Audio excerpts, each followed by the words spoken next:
মুখ্যমন্ত্ৰী ডক্টৰ হিমন্ত বিশ্ব শৰ্মাৰ সংবাদমেল কেবিনেট বৈঠকৰ অন্তৰ সংবাদমেল সম্বোধন কৰা হৈছে। দীঘলীপুখুৰীৰ পৰা নুনমাটিলৈ নিৰ্মাণ হোৱা উৰণ সেতুৰ নামকৰণ মহাৰাজা পৃথুৰ নামেৰে নামাকৰণ উৰণ সেতুখন কেবিনেটত এই গুৰুত্বপূৰ্ণ সিদ্ধান্ত গ্ৰহণ কৰা হয়। IIM গুৱাহাটীৰ বাবে প্ৰধানমন্ত্ৰীক ধন্যবাদ জনাই প্ৰস্তাৱ গ্ৰহণ। UPA চৰকাৰৰ সময়তে উত্তৰ পূবক একোখনকৈ IIM আৰু এইমছ দিয়া হৈছিল। কংগ্ৰেছে দুয়োটা প্ৰতিষ্ঠানে শ্বিলঙত স্থাপনৰ অনুমতি দিয়ে। কেন্দ্ৰ চৰকাৰৰ কেন্দ্ৰ আৰু ৰাজ্যত কংগ্ৰেছ চৰকাৰ থকাৰ পিছতো সেয়া সম্ভৱ নহল। প্ৰথম 5 বছৰৰ ভিতৰতে প্ৰধানমন্ত্ৰী মোদীৰ নেতৃত্বত এইমছ পালে।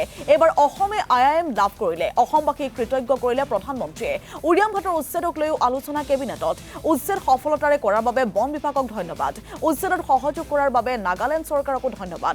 বৃক্ষৰোপণৰ কামো নাগালেণ্ডৰ সহযোগত সম্পন্ন হ'ব বুলি উল্লেখ কৰিছে। আমি পোনপটীয়াভাৱে লৈ গৈছো সংবাদমেলৰ মাজলৈ। How it will work. So these phone calls are not ordinary phone calls. Coming back to this, these are part of larger conspiracy to weaken the chicken neck of India. Phone calls, when I went to Dhubri, I have shown the journalists, the wall writings. So these phone calls, journal, kobat Bangladeshor mobile network ko dhore. So these are not things to be ignored. Juddha nuhaleke you can ignore. But the moment there is a war, then all these elements will come out. You do not know. Somebody will say, I am 100% India. Moi India karne morim. Somebody will say, moi Bangladeshi. Keneke Bangladeshi holu? Je jua 10 bochor mur upor work kori ase. Konobai phone kori ase, konobai mobile network, konobai rail, konobai TV, konobai radio, konobai postering. মোৰ মাইণ্ডটো confuse কৰি আছে। সেইকাৰণে এই কথাবিলাক কোনো পলিটিচিয়ানে উত্তৰ দিব নোৱাৰে। আমিও সাৱধান হৈ থাকিব লাগে। We should be very very careful. Assam খুব next 20 years in Assam will be very very critical and very very difficult period. সেইকাৰণে মই ভাবোঁ যে these are not what I am speaking as a politician.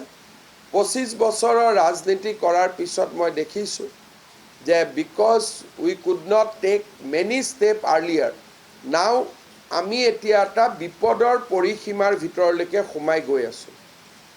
বেলেগ নালাগে, উৰিয়াম ঘাটৰ এভিকশ্যনতে চাওক 12-13 হাজাৰ মানুহ শিলচৰৰ পৰা গৈছে, বৰাক ভেলীৰ পৰা গৈছে, কৰিমগঞ্জৰ পৰা গৈছে, মণিপুৰৰ পৰা গৈছে, বৰপেটাৰ পৰা গৈছে, ধুবুৰীৰ পৰা গৈছে।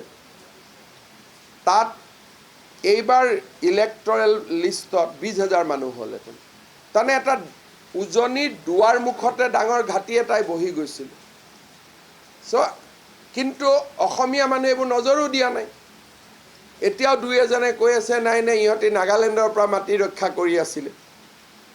নাগালেণ্ডৰ পৰা মাটি ৰক্ষা কৰিবৰ কাৰণেতো 2জন CM ফোনত কথা পাতিলেই হ'ল। চ' আমাৰ মানুহে বিশেষকৈ লেফ্ট মানুহবিলাকে সেকুলাৰ সেকুলাৰ মানুহবিলাকে অসমক কিমান বিপদত সোমাই দিছে বুজি পোৱা নাযায়। যোৱাকালি বিশ্বনাথত এভিকশ্যন হ'ল। DCয়ে মোক কৈছে ছাৰ বিহালীটোতো আছে। তাৰমানে নৰ্থ বেংকখন য'ত আমি সাধাৰণতে ভাবোঁ যে নাই চব ঠিক। তো কালি মই চতিয়াত যাওঁতে তাতো DCয়ে কৈছে ছাৰ ইয়াতো বহুত মানুহ আছে। তাৰমানে একোটা জাগাত যেতিয়া বহি লয়, আৰম্ভ ক'ৰ পৰা হ'ল তেজপুৰৰ কাষত, এইটো কি জেগা? 5 মাইলত তেওঁলোকে এটা কেন্দ্ৰ বনাই ল'লে। তাৰপিছত দে ষ্টাৰ্টেড স্প্ৰেডিং। চব প্ৰথমতে চেণ্টাৰ এটা বনাই লয়। উৰিয়াম ঘাটটো চেণ্টাৰ বনাই লৈছিলে, যেনেকৈ তেজপুৰত 5 মাইলটো চেণ্টাৰ বনাইছিলে। আৰু এবাৰ 5 মাইলত যোৱাৰ পিছত এতিয়া বিহালীৰ মানুহখিনিক সুধিলে কয় আমি 5 মাইলৰ পৰা আহিছোঁ। বিশ্বনাথৰখিনিক কয় আমি 5 মাইলৰ পৰা আহিছোঁ। উৰিয়াম ঘাটত ঘাটি কৰিলে, কৰি তেওঁলোক গ'ল গোলাঘাটলৈকে, যিটো আমি Negheri Bil eviction, Negheri Bil is Golaghat constituency. Negheri বিলৰ নেক্সট ডেষ্টিনেশ্যন হৈছে তিতাবৰ কনষ্টিটুৱেঞ্চি। এডাল লাইনতে আছে, আছাম নাগালেণ্ড বৰ্ডাৰ। তিতাবৰ পৰা নেক্সট ডেষ্টিনেশ্যন হ'ল সোণাৰী। সোণাৰীৰ নেক্সট ডেষ্টিনেশ্যন হ'ল নাহৰকটীয়া।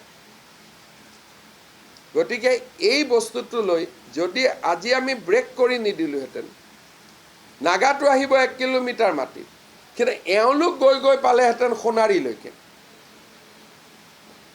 যিটো আমাৰ মানুহবিলাকে ৰিয়েলাইজেই কৰিব পৰা নাই। সেইকাৰণে কেতিয়াবা মই অশান্ত হৈ থাকোঁ যে আমাৰ মানুহখিনিয়ে বুজিয়ে পোৱা নাই যে আমি কি জেগাত বহি আছোঁ। অকল উজনিখনেই বাচি আছিলে।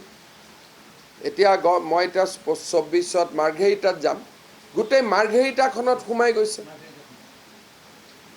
মই তাৰ কাৰণে 24ত মাৰ্ঘেৰিটাত প্ৰগ্ৰেম ৰাখিছোঁ, আলোচনা কৰিম। কিন্তু কোনেওতো আগত এইবিলাক এটা কৰিলেও আমাৰ মানুহখিনিয়ে ই এনেকুৱা কৰিছে উল্টাহে ক'ব খোজে। মানুহখিনিয়ে বুজিয়ে পোৱা নাই যে আমি ক'ত আছোঁ। মেডিকেল গ'ল, নিৰ্মাণ গ'ল, খেতি গ'ল, উবেৰ গ'ল, মাটি গ'ল।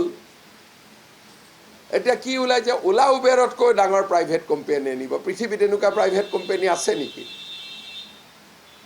এতিয়া কংগ্ৰেছে কি কৰিছে, প্ৰথম মোক ভয় খুৱালে যে আন্দোলন হ'ব। মই বোলো আন্দোলন হ'ব যদি হ'ব, একো ভয় নাই, হেংগা। তো এতিয়া আন্দোলনৰ ভয়টো বাদ দিয়ালে। এতিয়া নতুনকৈ কি আৰম্ভ কৰিলে, নহয়, হিমন্ত বিশ্ব শৰ্মাই বেলেগ প্ৰাইভেট কোম্পানী, এবাৰ ওলা উবেৰতকৈ আৰু প্ৰাইভেট কোম্পানী আছে নেকি এই পৃথিৱীত? ওলা উবেৰতকৈ এইটো ইণ্টাৰনেশ্যনেল মানে কোনোবা আছে নেকি? তাৰপিছত মাটি খেদিলে কয় আদানী আম্বানী। মানে ক'ৰবাত নহয় ক'ৰবাত আদানী আম্বানী আহিলেতো ময়ে চবচে ভাল পাওঁ। মইতো গৈ লগ কৰি থাকোঁ, আহক বুলি, নাহে বুলিহে।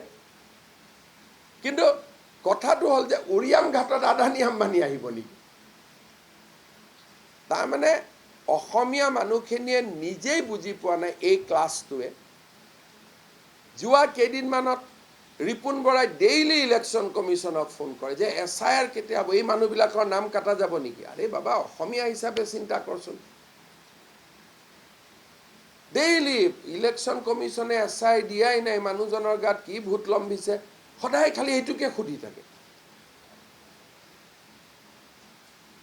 কালি উৰিয়াম ঘাটৰ পৰা মানুহে কি পিটিশ্যন কৰিছে যে আমাক যদিও এভিকশ্যন কৰিলে ভোটটো কিন্তু আমাক উৰিয়াম ঘাটতে দিব, অনুমতি দিব লাগে।